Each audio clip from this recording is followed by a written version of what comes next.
The year was 2378, and humanity had carved out its niche in the grand galactic tapestry. We were not conquerors, nor were we the most technologically advanced. Our FTL drives were reliable, our colonial expansion steady, driven more by an insatiable curiosity than the hunger for dominion. We had learned, through hard-won lessons on a recovering Earth, the profound value of stewardship, of careful cultivation, and of finding strength in unexpected places. Our defining characteristic, perhaps, was our adaptability, coupled with an almost irrational optimism in the face of the unknown. We were known as the makers of green worlds, for our unparalleled terraforming capabilities, and the stubborn survivors, for our refusal to yield. First contact scenarios had always filled our archives. Alien empires, resource wars, philosophical debates, or perhaps a wary handshake across the void. No one, not even the most imaginative xenolinguist or speculative futurist, had ever predicted this. The signal arrived not on a scientific frequency, nor as a military code. It came through the nascent Universal Psionic Resonator Network, UPRN, a theoretical project designed to detect rare, naturally occurring psychic phenomena. Dr. Eris Thorne, now a venerable elder specializing in xenopsychology after his role in the Cosmic Janitor Initiative, had championed its development. He believed that some forms of consciousness might resonate beyond conventional physics. He'd been scoffed at mostly. Until now. The signal wasn't a language in any decipherable sense. It was a raw, unfiltered waveform of pure distress. It was high frequency, complex, yet utterly primal. It was a cascade of unquantifiable sorrow, desperation, and an almost unbearable tenderness. It felt like a global sob. The UPRN is registering profound suffering. Unit 7. Eris's upgraded AI assistant reported, its normally calm voice showing a flicker of synthesized concern. Origin point confirmed. Sector Gamma 7, Quadrant Persis Arm, approximately 12.4 light-years from the edge of charted space. No known star systems, no recorded civilizations. Commander Jen Lee, head of Terran Interstellar Reconnaissance, a woman whose calm demeanor belied a steel-trap mind, stood by Eris. Can you isolate a pattern, Doctor? A request? Anything that indicates intelligent intent rather than, say, a stellar anomaly causing a ripple in the UPRN. Eris, his brow furrowed, leaned closer to the shimmering UPRN display. It's deeply emotional, Commander. Not a communication, not exactly. It feels like collective cry, a plea. And underneath the despair, there's an overwhelming sense of fragility, of protecting something incredibly vulnerable. His team, working tirelessly, layered various filters and algorithms over the raw data. They discovered a rhythmic subfrequency, like a heartbeat, interspersed with smaller, higher-pitched pulses. They ran simulations, comparing it to biological distress signals on Earth. Whale songs, infant cries, the panicked calls of a threatened herd. The closest analog they found was the distress call of a matriarch animal separated from its young, combined with the desperate, almost silent, struggle of the young themselves. It's a desperate parental call. Dr. Evelyn Reed, a renowned xenobiologist and former colleague of Eris, stated unequivocally, her gentle face pale as she analyzed the data. And these smaller pulses, they're incredibly faint, fragile. They're struggling. This isn't a military threat. This is a species in profound crisis, desperate for help with their children. The revelation sent a shockwave through the Terran Commonwealth Council. First contact, not with an armada, but with a universal cry for help for the most innocent. The moral implications were immediate and undeniable. What if it's a trap? Argued Senator Valerius, a hawk from the security apparatus. A sophisticated lure to draw us into uncharted territory. What if it's not? Countered Ambassador Lena Petrova, now the venerable speaker of the council, her gaze fixed on the shimmering UPRN display. What if it's precisely what it appears to be? A species at the brink, reaching out into the terrifying unknown and finding us. Are we truly the species that turns away from a plea for the vulnerable? The debate was fierce. Resources were finite. Risks were immense. But the UPRN signal, constantly pulsing in the background of the chamber, was a powerful, silent argument. It spoke to something deeply ingrained in the human psyche, the primal instinct to protect the helpless.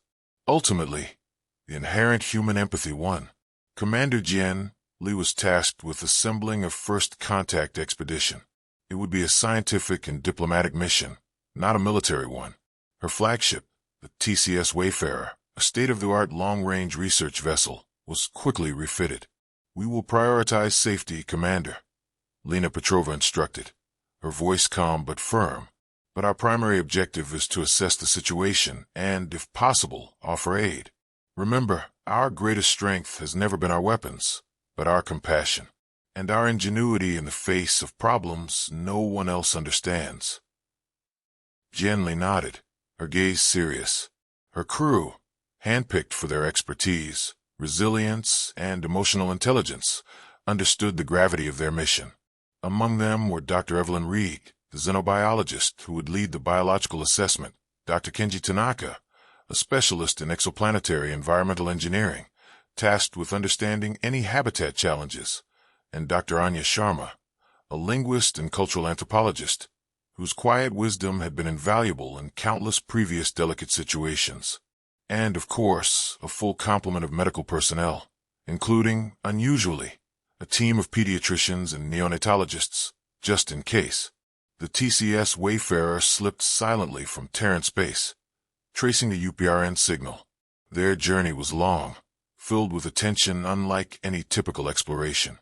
They were not seeking new resources or uncharted worlds. They were following a sound, cry, a whisper of overwhelming sadness from the void, hoping to find a nascent civilization, not a tomb.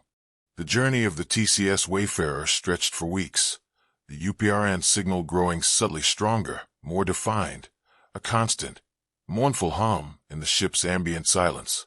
As they approached Sector Gamma 7, the signal resolved into distinct, overlapping pulses, thousands, perhaps millions, of individual cries, each unique yet woven into a single, overwhelming tapestry of suffering. It was agonizingly personal. Their deep space scanners, usually mapping stellar nurseries and asteroid fields, now painted a chilling picture. The origin point wasn't a planet.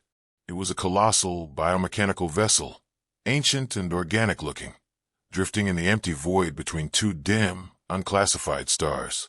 It resembled a colossal, skeletal leviathan, its vast, curving ribs enclosing an inner space that glowed faintly, irregularly. "It's a generational arc ship," Commander Lee murmured, her expression grim as the vessel's form resolved on the main viewer. Or what's left of one. No active propulsion, minimal energy signatures beyond life support, and a colossal internal volume. It seems to have been adrift for a very long time. As the Wayfarer approached, they broadcasted universal greetings, diplomatic overtures, and, crucially, a series of UPRN-calibrated benevolent waveforms, patterns of calm, empathy, and an offer of aid. The response was not immediate. The pervasive distress signal flickered, intensified, then subtly shifted, a faint ripple of hesitant hope now interspersed with the despair. The Wayfarer docked with one of the Ark ship's massive, silent bays. The airlock cycled open to an environment that was warm, humid, and permeated with the faint, sweet, decaying floral scent. Inside, the sheer scale of the vessel was breathtaking, like being swallowed by a living cathedral. Vast, organic chambers pulsed with bioluminescence, but the light was dim, flickering, struggling. And then they saw them, the Etheri. They were beings of ethereal grace, tall and slender, with multi-jointed limbs ending in broad, leaf-like hands. Their bodies were covered in a delicate, bioluminescent integument that shifted colors with their emotional state, currently a muted, almost transparent gray, tinged with faint violet. Their heads were elongated, with large, soulful eyes that lacked pupils, appearing as pools of deep, shifting light. They communicated through a complex interplay of light patterns, subtle sonic vibrations, and, as the UPRN had indicated, profound emotional resonances. The Etheri were in a state of quiet, desperate grief. Hundreds, perhaps thousands, of them moved with slow, deliberate gestures, their light patterns flickering with anguish, and surrounding them in vast, translucent chambers that lined the inner hull of the Ark, with a reason for their suffering, their young. The Viridian. The Viridian were not merely children in the human sense. They were more akin to highly complex, hyperfragile larvae, or perhaps living cocoons. Each Viridian was a pulsating orb of nascent light, no larger than a human infant, encased in a delicate, semi-transparent membrane that shimmered with internal bioluminescence. They floated in individual, nutrient-rich liquid suspensions within specialized incubation cradles. But most of the cradles were dark. Still, Dr. Evelyn Reed gasped, her hand flying to her mouth. They're dying. Masses of them. An ethery, larger than the rest, its light patterns shimmering with an overwhelming sadness that almost overwhelmed the UPRN's filters, approached them. It was a matriarch, her body subtly scarred, her luminous eyes conveying an ancient weariness. Dr. Sharma's translation algorithms, now working frantically, began to parse their light language and emotional pulses. We are the ethery. The matriarch pulsed, the words forming imperfectly in the translator, but the emotional overlay was unmistakable. Sorrow, hope, desperation. We beg, help our children. The Viridian. The matriarch led them through the vast, dimly lit chambers. The scale of the tragedy became brutally clear. Thousands of incubation cradles, each designed to nurture a Viridian through its hyperfragile larval stage, were failing. Only a fraction held a faintly pulsing orb of light. The ground was littered with small, dry husks, the remains of those who hadn't made it. The problem, as the ethery explained through agonizingly slow and emotionally charged translations, was multi-layered. Their civilization, once vibrant and numerous, had been struck by an unforeseen stellar phenomenon centuries ago, a cascading wave of high-energy cosmic radiation. It hadn't killed the adults outright, but had rendered almost all ethery adults sterile. The last few generations of Viridian were born of a desperate, final effort, precious beyond measure. But the radiation had also subtly altered the very environment of their Ark ship, designed for millennia to perfectly sustain their young. The Viridian, they explained, required an incredibly precise and dynamic nurturing environment. They needed not just specific nutrient solutions, but constant fluctuations in atmospheric pressure, temperature, and, most critically, unique bioluminescent light patterns that mimicked the chaotic, unpredictable, yet utterly vital rhythm of their extinct natural nurseries on their long-lost homeworld. Their own advanced technology, designed for stability and sterile precision, was failing them. They could provide the nutrients, the general temperature, the pressure, but they could not replicate the chaos of nature. Their adult physiology, adapted for the vastness of space and a more stable existence, meant their own subtle biological light patterns were too rigid, their touch too heavy, their movements too slow to provide the constant, minute adjustments needed by the hyperfragile Viridian. They could only observe their young fading, their cries going unheard in a way that truly mattered. Their grand, sterile environments were becoming a tomb of well-intentioned failure. We have tried everything, the matriarch pulsed, its light dimming further with each word. Our best engineers, our most devoted caregivers, they simply fade. We have no more solutions. We are the last. The humans stared at the countless dark cradles, the few struggling lights, and the despairing ethery. This wasn't a first contact with an alien threat or a diplomatic dance.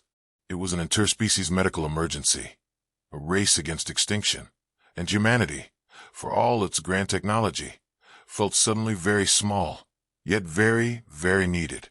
The unique vulnerability of the Viridian and the unique limitations of the ethery presented a problem that no advanced, rigid civilization might ever solve.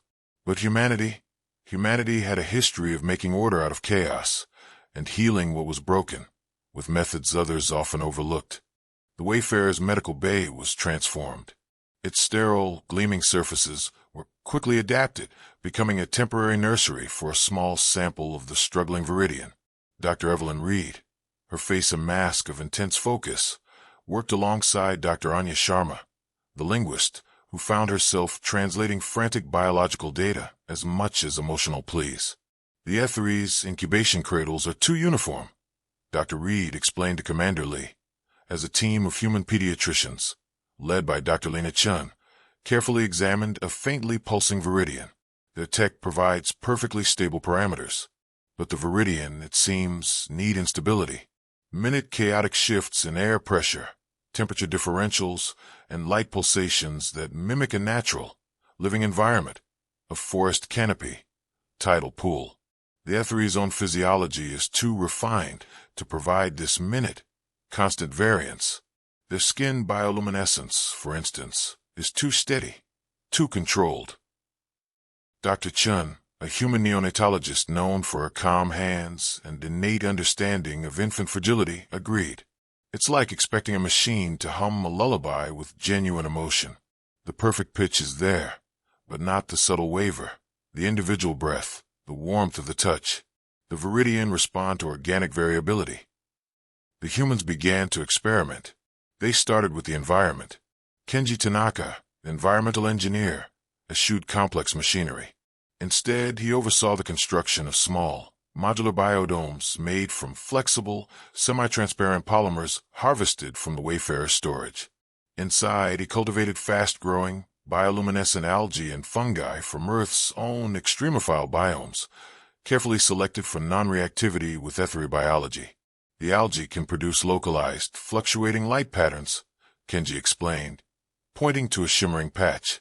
And as they photosynthesize and respire, they create minute, organic shifts in the atmosphere, slight pressure changes, tiny temperature gradients.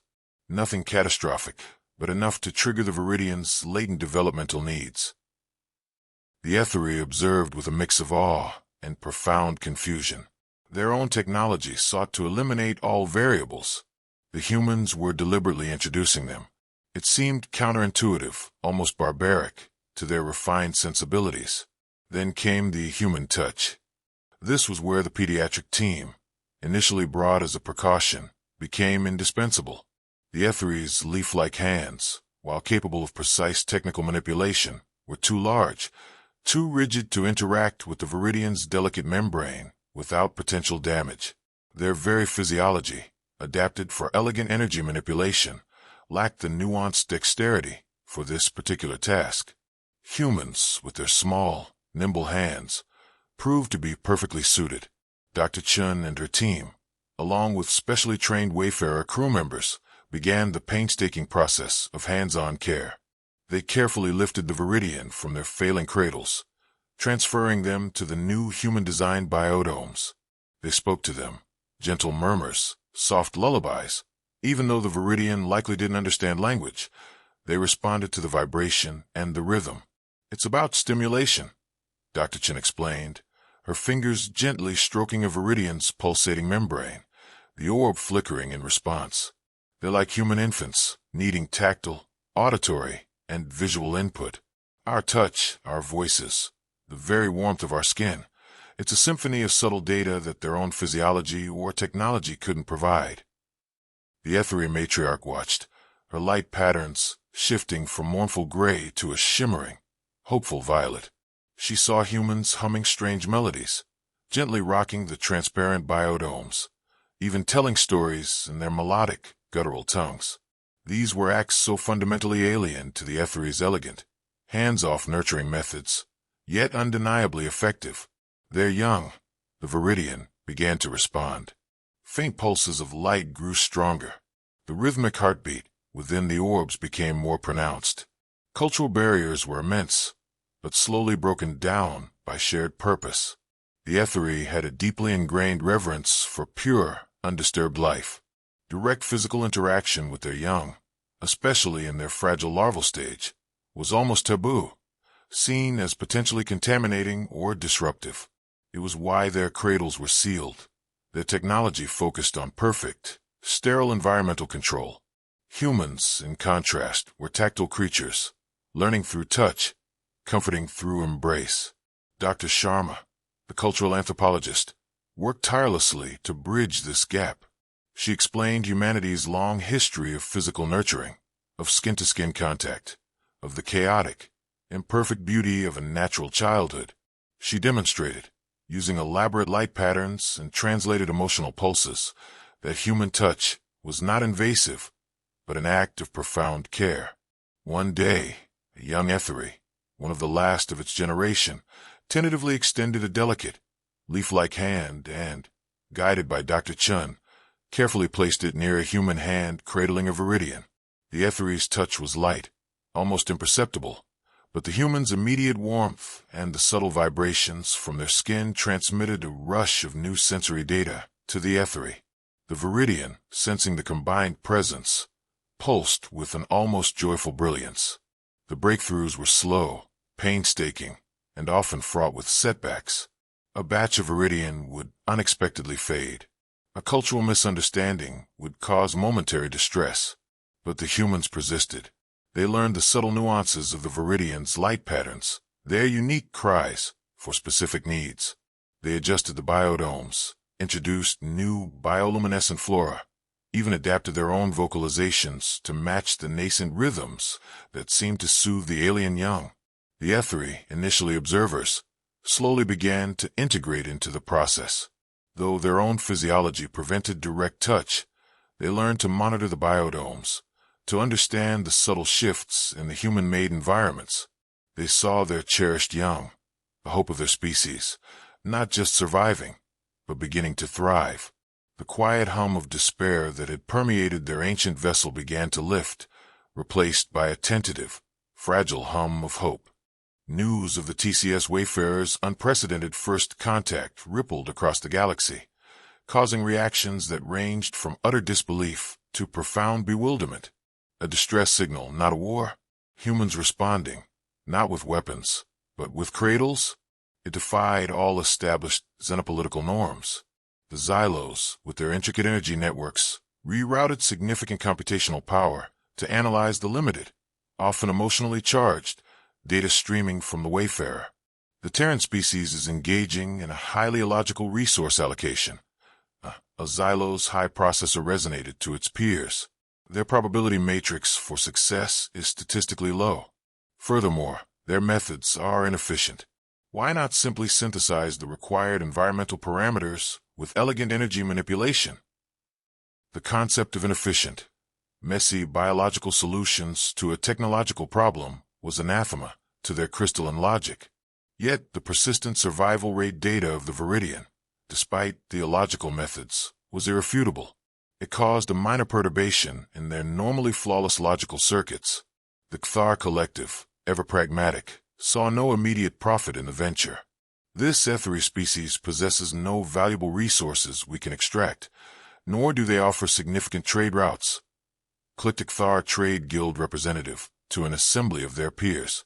The Terran aid mission generates no measurable economic return. It is an expenditure of resources without quantifiable benefit. Highly inefficient. However, reports from their espionage networks noted the unprecedented social capital being accrued by humanity. A species willing to expend significant resources and risk lives for mere compassion? That was a variable they hadn't factored into their complex economic models. It created an intangible, yet undeniable, form of influence. The Thalian hegemony, living in deep harmony with their sentient bioships and vast, ancient biospheres, were the most receptive, albeit initially cautious. Their eldest ship, a vast, star-spanning consciousness, pulsed with a deep, ancient curiosity. The Terrans seek to mend a broken cycle. It resonated across its network, to restore balance through interaction. This resonates with the ancient cycles of life. Yet their methods are direct, raw. We would absorb, assimilate, wait for the natural flow. They actively intervene. They sent probes, not to spy, but to observe, to learn from this peculiar species that dared to actively nurture.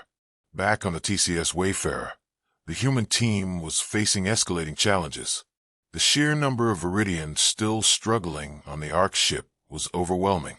The initial success rate, while miraculous to the Ethery, was still too low to guarantee the species' survival. The logistical strain on the Wayfarer's resources was immense. Human caregivers were succumbing to exhaustion, their empathy a heavy burden.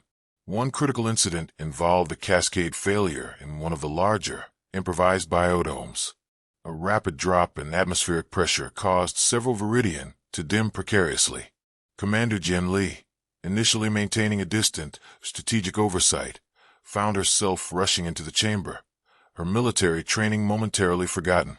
She watched Dr. Chun and Dr. Reed working frantically, their voices a soothing murmur, their hands moving with incredible speed and precision to stabilize the delicate orbs. Lee herself, despite her lack of medical training, found herself instinctively adjusting a failing nutrient line, her movements surprisingly gentle. It was during this crisis that the Ethereum matriarch demonstrated a profound act of trust. Seeing the human team at their limit, the matriarch, her light patterns flickering with intense distress, gestured towards a sealed section of the Ark ship, a vast, ancient, unactivated nursery chamber. The ancient way. The matriarch pulsed, the translator struggling with the nuances. We could not activate. It requires the resonance, the living pulse. Kenji Tanaka, the environmental engineer, quickly studied the matriarch's translated schematics. It was an incredibly complex, naturally formed chamber, designed to mimic the exact chaotic conditions of their lost homeworld. But it was dormant. It required a unique energy resonance, a living, biological pulse to reactivate its intricate biomechanical systems. The Etheri themselves, due to their internal energy rigidities, could not provide it. It needs a chaotic, organic input. Kenji realized, a spark in his eyes. Not stable energy, but fluctuating biological energy. Like a beating heart. A human heartbeat. The proposal was risky. It involved a human entering a specialized bioresonance chamber and syncing their own biological rhythms with the ancient Etheri technology. It was completely untested, potentially dangerous. I'll do it. Dr. Evelyn Reed volunteered immediately, her voice firm. My physiology is robust, and my understanding of their biological needs is extensive. Commander Lee hesitated, then nodded. Under full monitoring. Every variable. Dr. Chun, you're on medical watch. The activation was tense. Reed lay in the chamber, surrounded by crystalline conduits. Her heartbeat, brainwaves, even her minute muscular contractions were amplified and fed into the ancient Etheri system. Slowly, painstakingly, the dormant chamber began to hum. Faint bioluminescent patterns awoke on the walls, mimicking a long-lost alien dawn. Subtle air currents began to flow. The rich, earthy scent of ancient, alien life bloomed. It was the single largest, most perfectly calibrated nursery they could hope for. The success was slow, but undeniable. The remaining Viridian were carefully transferred, and the ancient nursery embraced them. The overall survival rate soared. The news of this success, of humanity's unconventional solutions and profound sacrifice, amplified by the now receptive Thalian intelligence networks, began to penetrate the galactic consciousness in a way no scientific report could. They weren't just fixing a problem. They were nurturing a species back from the brink of oblivion, with their own hands and hearts. The image of humanity was rapidly transforming. The great nursery, as the reactivated Etheri chamber came to be known, became the beating heart of the Ark ship. Under human guidance, and with the Etheri's growing understanding, it buzzed with renewed life. Hundreds of thousands of Viridian, once dim and fading, now pulsed with robust, vibrant light, their internal heartbeats strong and steady. Dr. Chun and her team became almost legendary, their lullabies and gentle touches becoming part of the Etheri's new cultural memory. Kenji Tanaka's biodome designs, integrating natural, chaotic systems into controlled environments, became a new model for sustainable habitat creation. Dr. Sharma's work in bridging the cultural divide had fostered an unprecedented level of trust and cooperation. The success was undeniable. The Etheri matriarch, her light patterns now predominantly a joyful, shimmering gold, pulsed with gratitude that transcended language. "You have given us tomorrow," she resonated, her words vibrating with a depth of emotion that moved even the stoic Commander Lee. "You did not conquer. You nurtured." As the Viridian matured through their larval stage, they began to exhibit fascinating new traits. They were more robust, more adaptable than previous generations. They showed a peculiar affinity for human vocalizations and light patterns, responding with curious shifts in their own bioluminescence. Some xenobiologists theorized that the direct, chaotic human nurturing had stimulated a latent genetic adaptability in the Ethri, preparing them for a future beyond their ancient, sterile ark. The TCS Wayfarer, its mission far exceeding original expectations, became a beacon of interspecies cooperation. Other species, initially cautious or dismissive, began to send their own observation teams, albeit small and wary. The Xylos, still baffled by the inefficiency of biological solutions, sent their most advanced data processors. They meticulously analyzed the subtle energy signatures of the great nursery, trying to reverse engineer the human element that made it work. They discovered that the chaotic yet deliberate fluctuations introduced by human methods were mathematically more efficient in stimulating certain biological processes than their own perfectly stable, precise energy output. It was a profound paradigm shift for them. Their ambassador, once dismissive, now expressed a desire for symbiotic energy pattern exchange with humanity. The Kthar Collective, always driven by profit, recognized a new form of capital. The human method of nurturing had become a highly sought-after service in the galactic community. Species struggling with environmental degradation, biological vulnerabilities, or even societal stagnation began to inquire about Terran aid packages. The Kthar, ever opportunistic, saw the profit in licensing humanitarian solutions.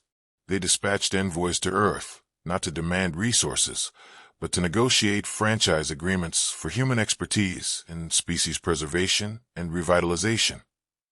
The concept of social capital now had a quantifiable return for them. The Thalian hegemony, their vast, sentient ships pulsing with an ancient knowing, became humanity's most ardent allies. They saw in humanity's actions a reflection of their own deep reverence for life, but with a proactive, mending spirit. They offered their vast knowledge of cosmic currents and long-term biological cycles to help guide the Ethri's eventual resettlement and the long-term planning for future Viridian generations. They even started incorporating human lullabies into their own biorhythmic communication patterns, a beautiful, alien interpretation of shared compassion. The Lumina, as always, remained enigmatic, but a single, vast constellation of newly aligned stars, previously uncatalogued, pulsed briefly in Sector Gamma 7, right above the Ethri arc. Terran xenolinguists interpreted it as the largest, most profound thank you imaginable, a cosmic blessing. Humanity's reputation was irrevocably transformed. From stubborn survivors and makers of green worlds, they were now the galaxy's caregivers, the menders of life, and the nurturers of hope. First contact had not been a war, but an act of profound, messy, utterly human compassion that had rippled across the stars, changing not just a single alien species, but the very way the galaxy perceived vulnerabilities and solutions. The alien orphanage, once a tomb of despair, had become a vibrant cradle of interspecies cooperation, a testament to the unexpected power of a gentle touch in a cold, vast universe. Centuries flowed, not like static points of history, but like braided rivers of starlight, carrying the echoes of a profound shift. The Ethri, their Viridian now thriving, had embarked on their own journey of renewal. Under the guidance of human environmental specialists and Thalian bioengineers, they had found a new, verdant home world, subtly terraformed to perfectly replicate the chaotic rhythms of their ancestral nurseries. Their population, once dwindled to a desperate whisper, now vibrated with the hopeful hum of countless new births, each Viridian pulsing with the legacy of human compassion. The story of their rescue became a foundational myth for their new society, a testament to the unexpected kindness of strangers. Humanity, now a revered and integral thread in the galactic tapestry, continued its quiet, diligent work. The Cosmic Janitorial Initiative had indeed matured into a pervasive galactic philosophy, but it was now joined by the Galactic Nurturing Accord, a formalized framework for interspecies aid, medical cooperation, and biological preservation, largely spearheaded by Terran diplomats. Its principles echoed through newly formed interstellar accords and subtle shifts in galactic economics, a testament to a truth once overlooked. Even the grandest systems require careful, empathetic tending, and true strength lies not just in power, but in the capacity for care. On a newly established Etheri settlement, a dazzling city built into the living rock of their chosen world, pulsating with soft, natural bioluminescence, a young human xenobotanist, Alani Vance, knelt amidst a field of flourishing alien moss. Her gloved fingers meticulously catalogued a cluster of newly integrated flora, their vibrant hues a symphony of life. Her companion, a venerable Etheri matriarch, not the one from the Ark but a descendant, its light patterns a serene, shifting cascade of emerald and silver, extended a delicate, leaf-like hand to a glowing, symbiotic flower. Its bioluminescence was a testament to the planet's profound health and the crystalline clarity of the surrounding space, no longer dulled by cosmic haze. The air, alive with the scent of alien blossoms and the faint, joyful hum of nascent viridian, felt like a promise. "It is truly difficult to comprehend," the matriarch pulsed, its voice resonating with the quiet wisdom of centuries, a deep thrum that seemed to vibrate in Alani's very bones, that just 2 centuries ago, my ancestors believed our light would fade. Our very essence would dissipate into the void. This world, this vibrant life, was but a dream, a ghost of our lost homeworld. We believed our struggle was solitary, our fate sealed by a cosmic accident. Alani smiled, letting a handful of rich, dark soil sift through her fingers, feeling the cool, alien grit, the vibrant microlife within it. "We used to think the same about our own planet, matriarch, back when we were still learning how to live in balance with it. We had our own great dimming, our own choking ages, where the very air grew heavy with our mistakes. But we learned, often through painful lessons, the hard-won wisdom of consequence. And we learned that even the smallest, most patient, most persistent efforts, a gentle touch, a whispered lullaby, a determined will to build, not just conquer, can turn the tide of what seems like cosmic despair or inevitable decline, one tiny ripple at a time." The matriarch's light pattern shifted, reflecting a deep, ancient gratitude. Your cradles of chaos, your hands-on nurturing, they were so profoundly simple in their conception, so patiently applied, so humble. We, with our mastery of elegant energy and perfectly stable environments, never conceived of such granular, persistent solutions. Our minds, perhaps, were too accustomed to seeking the grand gesture, the swift, powerful stroke, the immediate, elegant command. We saw the cosmos in sweeping equations, but not the individual lives that needed tending, the fragile heartbeats that needed warmth. "Sometimes," Alani replied, her gaze fixed on the endless, sparkling canvas of stars, a silent testament to countless small victories echoing across the light years. "The biggest problems aren't fixed with the biggest hammers, or the most elegant equations, or the most dazzling displays of power. Sometimes, to nurture a universe, to truly heal a vast, living ecosystem, you simply need a very, very good set of hands, and the enduring patience, the collective will, the sheer stubbornness to use them, day after cosmic day, cycle after galactic cycle, without fanfare or expectation of immediate glory. It's about being present, truly present, for the smallest, most vulnerable elements of life." The universe, in its infinite, unfolding complexity, was now revealed not as a sterile, mechanical clockwork destined for decay, but as a vast, vibrant, unseen tapestry of light and life, intricately interwoven, constantly renewing itself with quiet grace. The whispers of the void that once carried despair now carried the soft hum of burgeoning civilizations, the joyous pulse of new life, and the quiet testament of profound interspecies bonds. And humanity, with its humble tools, its gentle hands, and its compassionate heart, had discovered that they were among the quiet menders of its frayed edges, the meticulous custodians ensuring its enduring vibrancy. They were the galaxy's caregivers, not announcing their presence with a roar of overwhelming power or a flash of groundbreaking invention, but with the quiet, persistent hum of a million self-replicating nanobots, the gentle, almost imperceptible push of a solar sail, and the unwavering, distinctly human resolve of a species that simply refused to let a life go uncherished, no matter how alien, how fragile, or how seemingly lost.